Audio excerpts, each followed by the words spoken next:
Muito boa noite. Como sabem, é um prazer estar aqui convosco. É um prazer maior estar desse lado a ouvir aquilo que outros irmãos prepararam para nós. Mas também é prazeroso o estudo das Escrituras para depois poder partilhar com os irmãos aquilo que me parece importante, nomeadamente aquilo que vou falar hoje.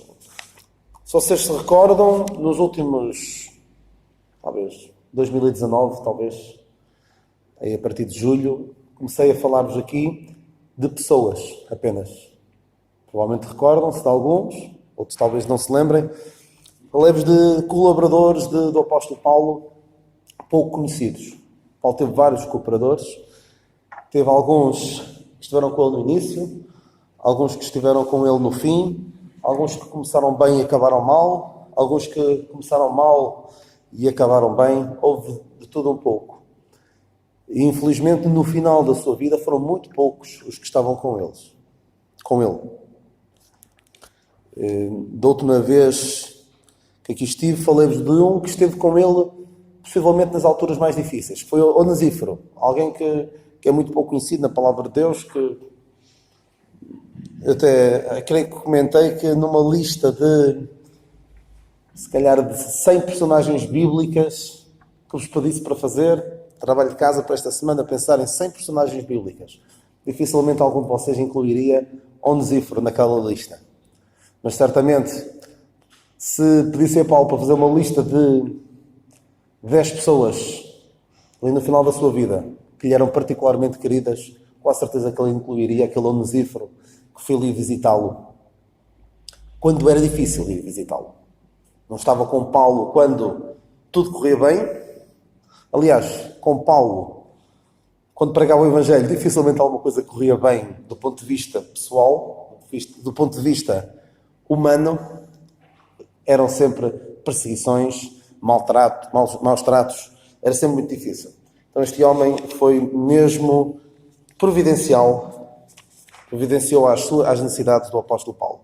Falei-vos na vez anterior, falei-vos de Epáfras, também outro colaborador de Paulo, um pouco mais conhecido, e Epafrodito, e também falei de Tíquico, cooperadores que deixaram um bom nome, ficaram registados na palavra de Deus como pessoas que foram usadas poderosamente por Deus, apesar de nós muitas vezes não nos lembrarmos deles, mas a obra de Deus é mesmo assim, é feita por pessoas pouco impactantes no mundo,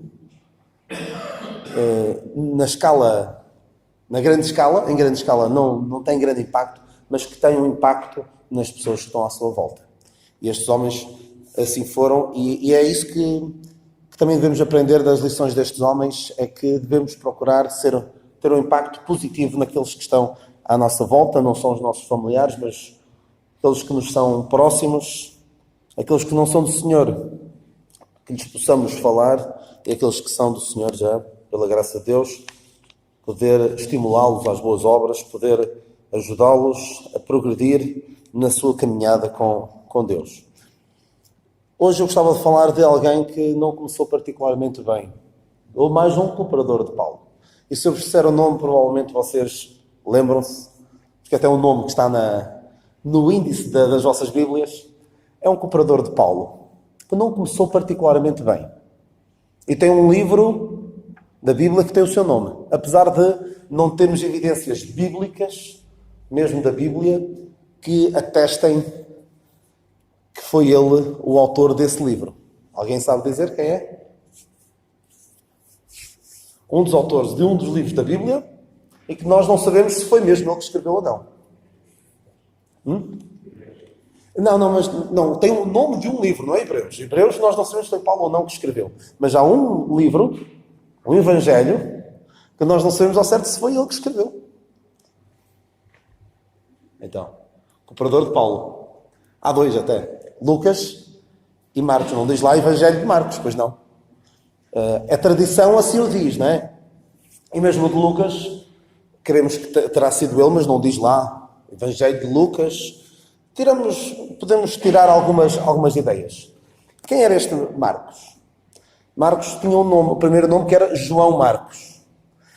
E ele teve um grande privilégio que muitos não têm, que é de ter uma mãe crente. João Marcos, nós ouvimos falar sobre ele. A primeira referência que nós encontramos ao seu nome é em Atos 12. Atos 12.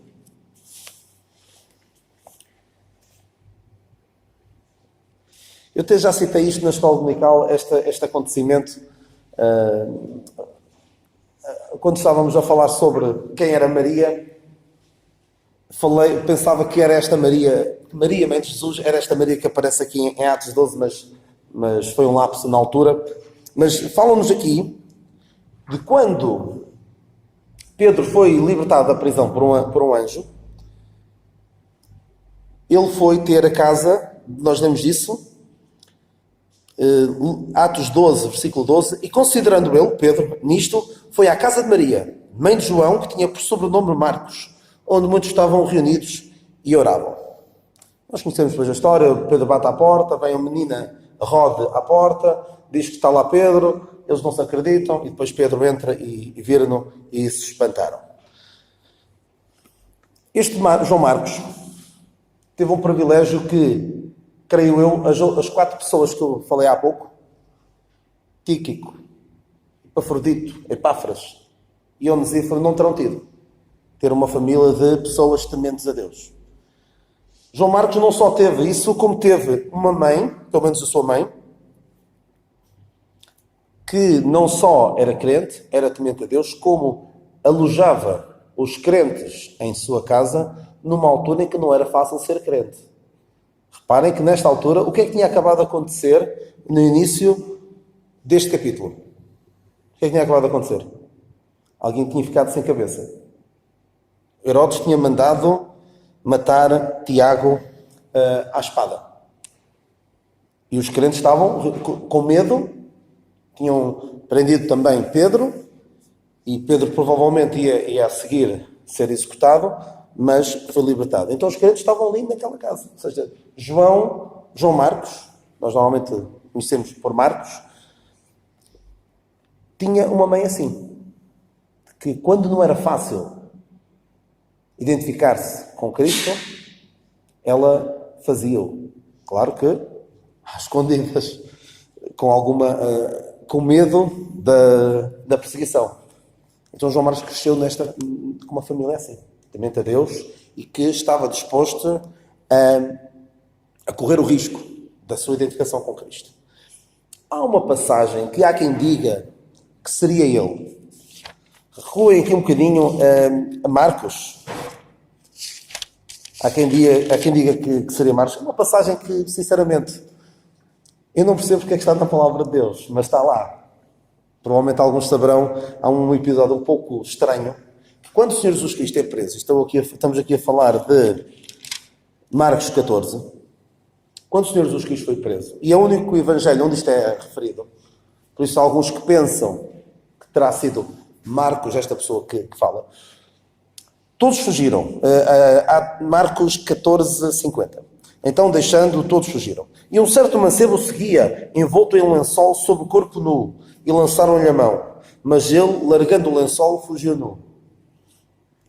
Se perguntarem, o que é que está aqui a fazer na Bíblia? Não sei, sinceramente. Não vejo o que é que adianta, Fico um pouco perplexo com algumas passagens que eu não entendo o motivo de estarem aqui. Não estou a dizer que não devia estar de maneira nenhuma. Mas talvez até seja para tirarmos uma lição deste jovem, possivelmente seria Marcos. Marcos era jovem na altura e quis ir ver o que é que se passava. E foi impulsivo, voluntarioso, de tentar ver se conseguia ajudar aquela situação. Mas, quando a coisa começou a apertar, descobriram-no e depois descobriram também, ele ficou nu e fugiu. Tem aqui um traço do caráter dele, uma pessoa impulsiva. Quis fazer algo sem primeiro pensar o que é que estava a fazer, detalhadamente, com algum cuidado. Foi sozinho, Foi com lençol, não pensou devidamente nas consequências e no que poderia acontecer, como poderia resolver a situação e fugiu depois desta situação. Ora bem, ele não sabemos se é ele, mas poderá ter sido ele, há quem ache que era ele, e poderá ser. Mas não é o mais importante daquilo que eu vou falar, obviamente. Ele depois volta a aparecer, voltando a Atos 12, depois de nós vermos que era na casa da sua mãe que a igreja estava reunida naquela altura de grande perseguição. Mais tarde, ele junta-se a Paulo e Barnabé.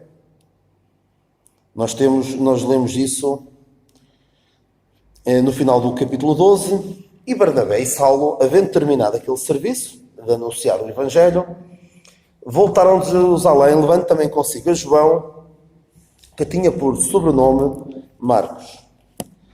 Marcos também era sobrinho de Barnabé. Nós lemos isso noutra passagem. Numa das saudações de Paulo, lá mais à frente, nós vemos esta referência de que João Marcos era sobrinho de Barnabé. Então, este João Marcos começou a acompanhar Barnabé e Saulo. E vemos depois em Atos 13 como começou a chamada, nós normalmente usamos esse nome, a primeira viagem missionária. Em Atos 13, nós estavam na igreja em Antioquia e o Espírito Santo disse, em Atos 13, 2, apartai-me a Barnabé e Saulo para a obra que os tenho chamado. Então, jejuando e orando e pondo sobre eles as mãos, os despediram. E nós vemos que no versículo 4, e assim, estes, enviados pelo Espírito Santo, desceram a Seleucia e dali navegaram para Chipre. E chegados a Salamina, anunciavam a palavra de Deus nas sinagogas dos judeus e tinham também a João, Marcos, como cooperador.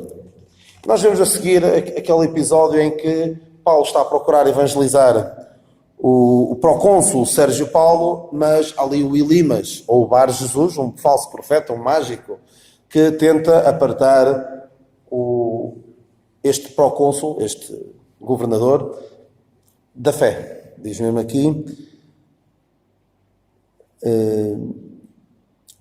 versículo 8, procurando apartar da fé o procônsul. E Paulo amaldiçoa-o, por assim dizer, ele fica cego, e o procônsul Sérgio Paulo creu. Versículo 12. Versículo 13, nós vemos o que acontece. E partindo de Pafos, Paulo e os que estavam com eles chegaram a Pérez da Panfília, mas João, apartando-se deles, voltou para Jerusalém. Reparem no seguinte, João Marcos acompanhou Paulo e Barnabé. Entretanto, até nesta passagem mesmo, que nós vemos a mudança no livro de Atos de nome de Saulo para Paulo, no versículo 9, todavia Saulo, que também se chama Paulo, nós vemos aqui a mudança, pelo menos no registro do livro de Atos, Saulo começou a ser chamado por Paulo. Mas reparem que João Marcos apartou-se de Paulo e de Barnabé, ainda nem sequer tinham começado grandes dificuldades. Talvez esta situação do mágico ter ficado cego e os acontecimentos à volta tenham perturbado um pouco este jovem que não estava, creio eu, preparado para aquela empreitada. Um rapaz impulsivo, a querer acompanhar o tio, cheio de boa vontade, mas a dada altura pensou, não, isto não é para mim. Lá está, não estava preparado, não era o momento dele. E voltou para a casa da mãe, provavelmente. E o tempo passa. Paulo e Barnabé vão pregar o Evangelho e talvez até tenha sido melhor ele ter ido embora. Porque a seguir a coisa começou a ficar muito feia. O que é que acontece a seguir? Paulo prega o Evangelho em Atos 14, é apedrejado, aquela situação em que algumas pessoas começam a dizer que eles são deuses, o Mercúrio e o Júpiter. Diziam, fizeram-se os deuses semelhantes aos homens e desceram até nós. E passado um bocado já estavam a apedrejar Paulo, pensavam que ele tinha morrido. É assim, eu não sei o que é que teria acontecido a Marcos se tivesse presenciado aquilo. Talvez não tivesse sido fácil. Talvez ele não tivesse estofo para aquilo. Então, Paulo passou estas dificuldades todas e chegamos depois a Atos 15. Atos 15, em que... Eu estou a falar de Atos 14, Atos 15, porque a seguir Marcos volta a aparecer. Então o que é que acontece? Atos 15. Temos o chamado Concílio de Jerusalém e no final algum tempo depois deste Concílio de Jerusalém, nós vemos, e peço-vos que vão a Atos 15, 35. Atos 15, 35.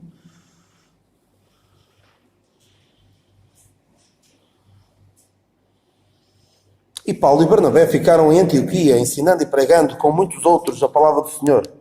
E alguns dias depois, disse Paulo a Barnabé: tornemos a visitar nossos irmãos por todas as cidades em que já anunciamos a palavra do Senhor, para ver como estão. E Barnabé aconselhava que tomassem consigo a João, chamado Marcos. Mas a Paulo parecia razoável que não tomassem consigo aquilo que desde Panfília se tinha apartado deles e não os acompanhou naquela obra. E tal contenda houve entre eles que se apartaram do outro. Barnabé, levando consigo a Marcos, navegou para Chipre. E Paulo, tendo escolhido a Silas, partiu. E encomendado pelos irmãos à graça de Deus,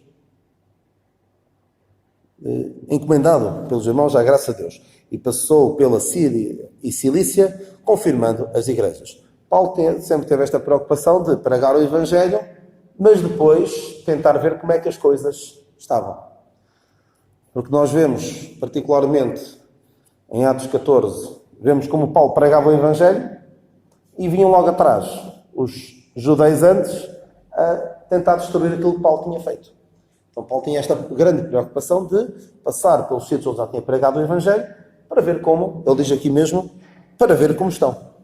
Isto revela um espírito de preocupação, de amor pela obra, não apenas de pregar o Evangelho e depois deixá-los por sua própria conta, mas ele preocupava-se e escrevia cartas, e nomeadamente aos Gálatas, por onde passou na região, por onde passou na sua primeira viagem missionária. Ele escreve até aquela carta bastante incisiva, a criticar os próprios Gálatas e a denunciar os judaizantes que estavam a introduzir elementos de obras e de lei em cima daquilo que Paulo tinha pregado, desvirtuando o Evangelho da graça de Deus. Então ele quis voltar. E Barnabé parece que estava de acordo, mas Barnabé queria levar João Marcos. E Paulo não quis. Temos aqui uma lição que é possível dois homens de Deus terem opiniões diferentes sobre certos assuntos. Eu acho sinceramente que Paulo tinha mais razão do que Barnabé. E pode parecer aqui um pouco mau da parte de Paulo. Não sei como é que terá decorrido esta conversa. Não foi bonita de se ver, de certeza absoluta. Paulo tinha um feitio difícil. Nós provavelmente não gostávamos muito de ter Paulo aqui a pregar na igreja. Se calhar estavam menos pessoas do que estão hoje, se fosse aqui o Paulo pregar. Ele não seria o pregador da moda, hoje em dia. O Saulo provavelmente seria um pregador muito convidado. Toda a gente iria gostar de ouvir. Agora o Paulo provavelmente não ia ser muito bem recebido, mesmo nas igrejas que nós que defendemos o seu ministério, o seu apostolado, como sendo importante e vital e diferente. Mas se calhar mesmo eles não iam gostar muito. Então, eles zangaram-se mesmo. Tal contenda houve entre eles, que se apartaram. Eu creio que Paulo e Barnabé não se terão voltado a encontrar. Não me parece, sinceramente. Paulo, eu posso imaginar Barnabé dizer: Paulo, mas tens de perdoar. Isto de dizer tens de perdoar, tens de ultrapassar, é preciso primeiro. Claro que o Deus está sempre disposto a perdoar, mas é preciso, para voltar a trabalhar com uma determinada pessoa, é preciso que haja evidências de que a pessoa mudou. E Paulo provavelmente não tinha visto ainda, em Marcos, mudanças. Mas talvez Barnabé já começasse a ver alguma coisa. Barnabé, possivelmente, sendo seu tio, já começava a ver nele, a despontar, algo que poderia torná-lo útil na obra de Deus. Nós vamos ver isso depois, e alguns já estão a pensar numa passagem-chave que faz toda a diferença entre nós considerarmos Marcos um erro brutal ou achar que foi de facto alguém importante, que é um versículo que nós vamos ver daqui, um versículo em particular e alguns que Paulo fala. Mas lá está, é possível discordarmos e é possível não haver maneira de nos conciliarmos um com o outro em determinados assuntos. E neste caso foi mesmo necessário terem-se, apartarem-se. E por um lado, foi pena, Paulo e Barnabé eram amigos, trabalharam juntos todo aquele tempo e apartaram-se por causa desta diferença de opinião. No entanto, o que é que aconteceu com o Evangelho? Paulo e Silas, nós vemos aqui, Paulo e Silas foi para um sítio, Barnabé e Marcos foram para Chipre. Mas porquê é que eu acho que Paulo teria mais razão? Reparem aqui. Paulo, tendo escolhido a Silas, partiu encomendado pelos irmãos à graça de Deus. Ou seja, a igreja ali parece-me ter tomado o partido de Paulo. Paulo, vai, pregar o Evangelho, nós estamos contigo. De Barnabé e de Marcos, nós vemos só que Barnabé pegou em Marcos e foi para Chipre. O que é certo é que o Evangelho foi para dois sítios diferentes, quando antes ia só com Paulo e Barnabé. Portanto, houve aqui uma multiplicação de oportunidades de pregar o Evangelho. E o que é que terá acontecido? Creio eu. Barnabé terá ficado sentido, certamente.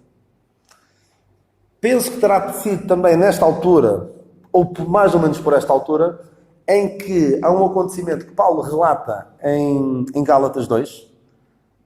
Eu creio que já vos falei disso. Irei falar, se Deus quiser, se lá chegarmos no capítulo 2 de Gálatas. Há uma situação em que Paulo encontra Pedro em Antioquia e Pedro estava a comportar-se mal.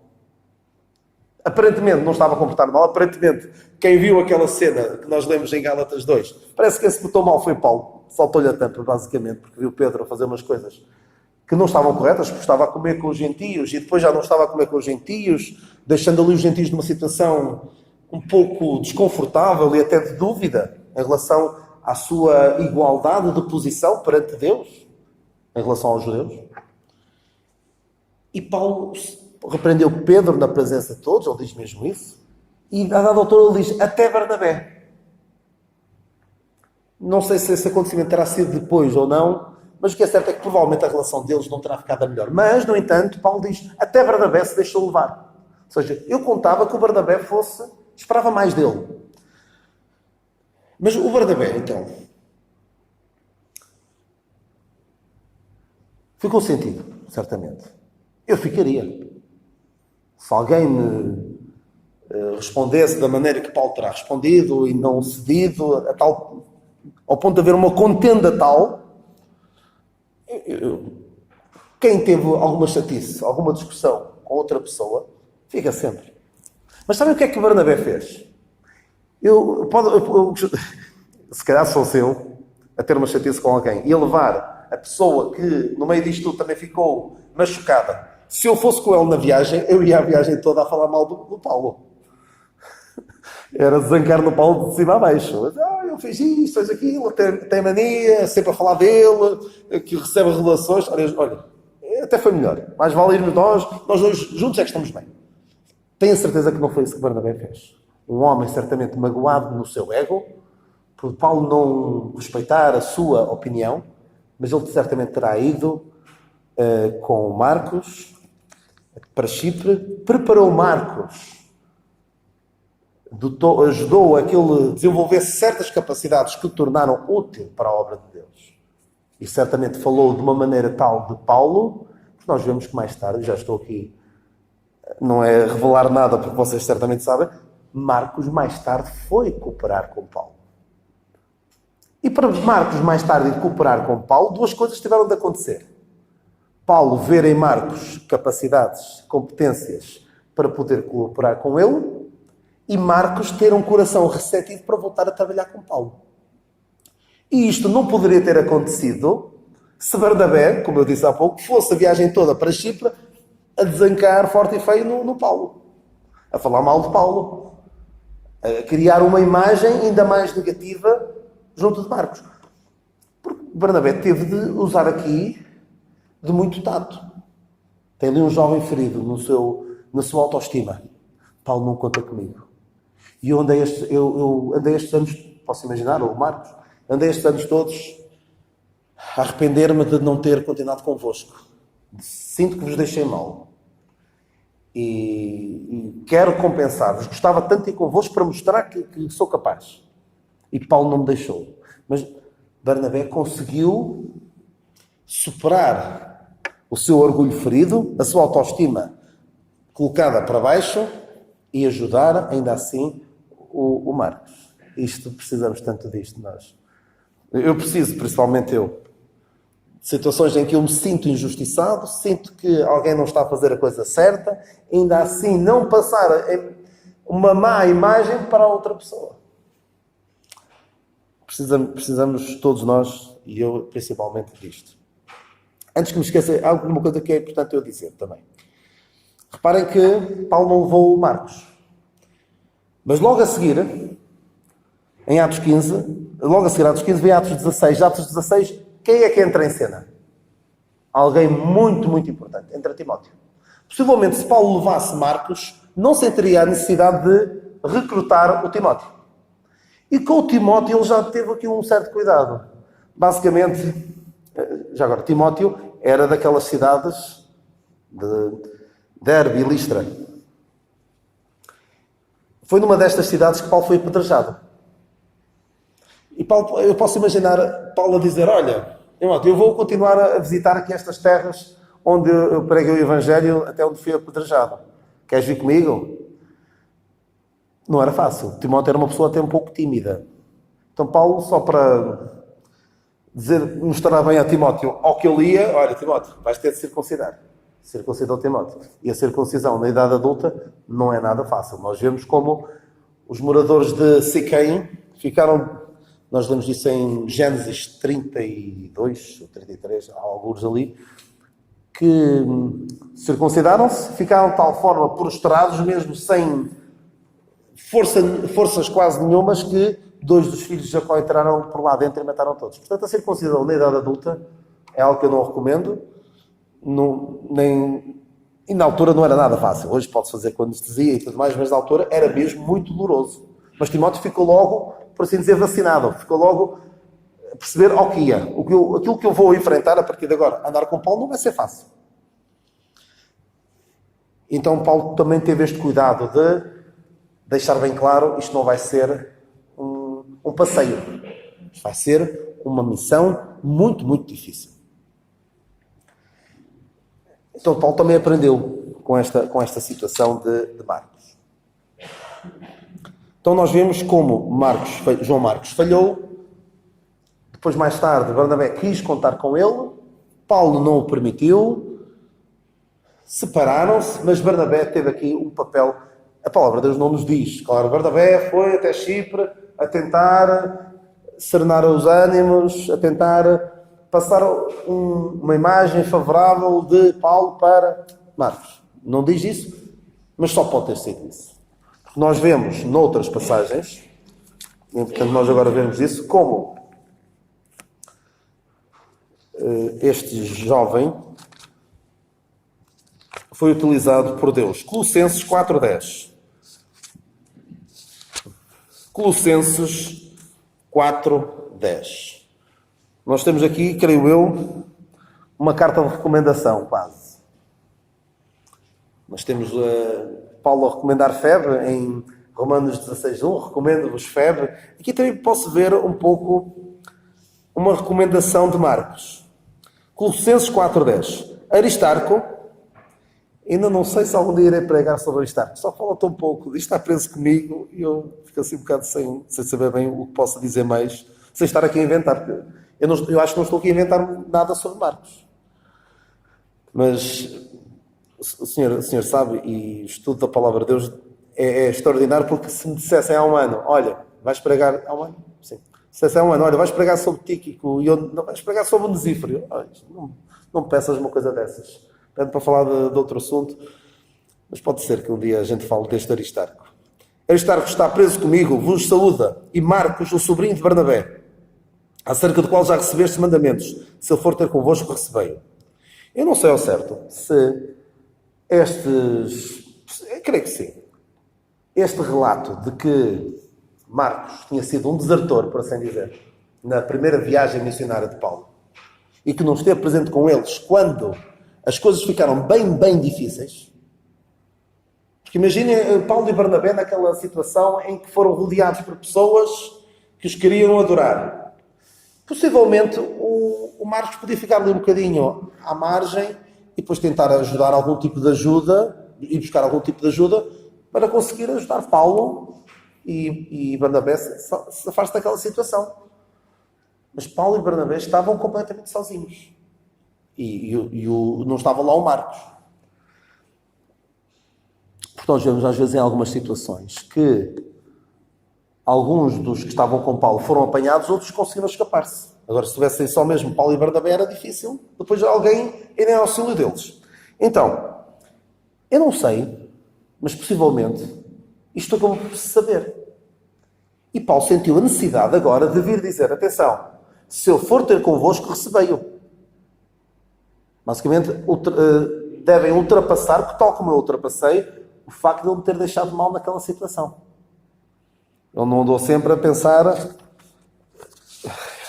Eu, se fosse comigo, eu não sei, sinceramente, se alguma vez ultrapassaria. Paulo nunca se esquece... Se fosse ele, provavelmente nunca me esqueceria de Pérez da Panfília. Marcos, eu não posso esquecer o que tu fizeste comigo, ali naquele lugar em que nós precisávamos de ti e tu puseste a andar para a casa da mãezinha. Mas ele aqui disse aos Colossenses, se eu for ter convosco, recebei. E acerca deles já recebeste mandamentos. Ou seja, Paulo já tinha tratado de colocar Marcos como bem visto junto dos crentes. E nós vemos isso noutras passagens. Vamos ver um pouco mais à frente, em Filémon 1:24. Filémon não é capítulo 1, é o único capítulo. Filémon 24. Marcos, Aristarco, Demas e Lucas, meus cooperadores. Marcos era cooperador de Paulo. Vemos aqui também em Marcos uma história de superação. Marcos conseguiu superar as suas fragilidades naturais. Também vemos isso em Timóteo. Timóteo, como era um rapaz tímido, pouco assertivo, que não conseguia fazer valer a sua posição muitas vezes. Ele teve de aprender. E nós também temos de aprender a superar-nos. Temos dificuldades numa determinada área, temos de, com a graça de Deus e com a ajuda dos nossos irmãos, primeiramente reconhecer e depois conseguir a graça de Deus para superar essas dificuldades. Ele conseguiu superação, perdão, terá tido de haver... Certamente houve aqui uma conversa entre eles. Não creio que Paulo tenha dito, Marcos, anda a colaborar comigo. E não tenha havido ali qualquer tipo de conversa. Olha, Marcos a dizer, olha, eu sei que te falhei, mas eu mudei e quero servir, eu reconheço que errei. E Paulo diz, olha, anda comigo, eu não sei como é que terá sido a conversa entre eles, mas certamente houve aqui reconciliação. E redenção, por assim dizer. Ou seja, ele pôde fazer aquilo, não redenção no sentido do Senhor nos ter redimido, mas no sentido de se redimir do mal que fez antes. E Deus dá-nos segundas oportunidades. E devemos dar também segundas oportunidades aos outros. Porque às vezes há pessoas que falham numa determinada área e depois a igreja, em vez de tentar ajudar aquela pessoa a levantar-se, vai para o pelotão de fuzilamento. Não é? Alguém dizia que a igreja é o único exército que executa os seus feridos. Ou seja, alguém que falhou está escrutado, nunca mais. E pela graça de Deus há exemplos de pessoas que falharam redondamente numa determinada área mas reconheceram o seu erro. A igreja, em vez de os executar, espiritualmente falando, acolheu-os, porque houve de facto arrependimento e mudança. E pela graça de Deus podem ser úteis hoje. Portanto, também aprendemos isso com este exemplo. Então, a passagem que todos esperariam e que gosto muito, em que Paulo diz já no final da sua vida: todos me desampararam, não é? Ele diz em 2 Timóteo 4, 9, diz a Timóteo: procura vir ter comigo depressa. Vemos aqui um homem até um pouco triste, um pouco abandonado, talvez desalentado. Ele diz assim: porque Demas me desamparou. E este Demas também aparece numa daquelas passagens, aparece várias passagens. Demas, meu cooperador. Este tem um percurso inverso, até começou mais ou menos bem, mas depois deixou-se levar pelas coisas deste mundo. Sabe tão bem ir olhar pela minha vidinha. Eu posso imaginar o Demas. Um dia pode ser que também falo dele, mas eu posso imaginar o Demas e pensar: olha, o Paulo está preso. Já ninguém está com ele. Eu tenho de olhar pela minha vida. Eu não sei o que é que isto vai dar. Provavelmente já não vai dar em mais nada. Isto do Evangelho. Tenho de ir para arranjar um trabalhinho, ir para a minha casa, talvez família até. Amando o presente século, eu não creio que terá sido necessariamente ir para os prazeres, para umas paixões desenfreadas da carne. Foi fazer a sua vidinha. Sem ter cuidado de estar ali com Paulo, que portanto precisava dele. Crescente foi para a Galácia, Tito para a Dalmácia. Estes dois não creio que tenham abandonado Paulo, mas foram para outras regiões e não podiam estar com Paulo. Só Lucas está comigo. Toma Marcos e traz-o contigo, porque me é muito útil para o ministério. Muito útil. Graças a Deus por isso, porque é possível começarmos mal, mas e acabarmos bem. Mas para isso é preciso haver reconhecimento. É preciso, por vezes, até haver alguém que nos ajude. Nos ajuda a não nos revoltarmos. Porque muitas vezes o que é que há? Uma pessoa falha e depois não há quem o ajude e revolta-se ainda mais e depois é quase irrecuperável. E muito curioso, há mais uma passagem que eu não li. Que outra passagem é que há sobre Marcos? Marcos teve um grande privilégio, que foi de cooperou com Paulo, cooperou com Barnabé e cooperou com mais quem? Pedro, 1 Pedro 5,13. A vossa coeleita em Babilónia vos saúda, e meu filho Marcos. Eu creio que terá sido depois da morte de Paulo. Eu não estou muito por dentro das datas, já que há pessoas que são muito estudiosas e que sabem quando é que... Sabem, ou adivinham. Quando é que Paulo morreu, quando é que foi escrito, quando é que foi... Sinceramente, não é muito o meu estudo. O meu estudo extra-bíblia não é... Não sou muito forte nisso. Ainda bem. Estudar é a palavra de Deus. Mas, creio eu, depois da morte de Paulo, Marcos ainda foi cooperar com Pedro. Que grande privilégio. Alguém que, se calhar quem visse, e se a Bíblia não falasse mais nada de Marcos, depois de Atos 15, se não houvesse as epístolas, nós ficámos a pensar: olha, aquele Marcos realmente não deu nada. Nasceu num berço de ouro e olha o fim dele. Não deu nada. Que fiasco que ele saiu.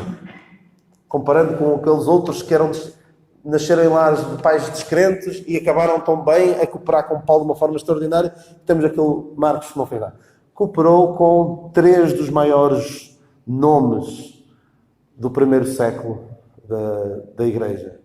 Paulo, Barnabé e Pedro. Que grande privilégio. Ou seja, não há ninguém que esteja derrotado por falhar uma primeira vez. Há segundas oportunidades. Deus dá segundas oportunidades em vida e nós também devemos dar. E fica então esta lição. Espero que nos console. A mim consola-me pensar nisto, porque se alguém que falha sou eu, muitas vezes. E tenho de estar também atento a quem falha. Não é atento para dizer: olha, ele falhou e agora tenho de ir em cima dele para o vergastar. Mas, olha, temos de ser capazes, como Barnabé foi, precisamos de Marcos também precisava de um Paulo, se calhar, para dizer, olha, isto não pode ser. Não podemos levar assim sem haver primeiro uma mudança. Mas também precisamos de Barnabés, que sejam capazes de estar ali a estabelecer uma ligação entre a repreensão e a redenção. Que o Senhor nos abençoe, pois, com estes pensamentos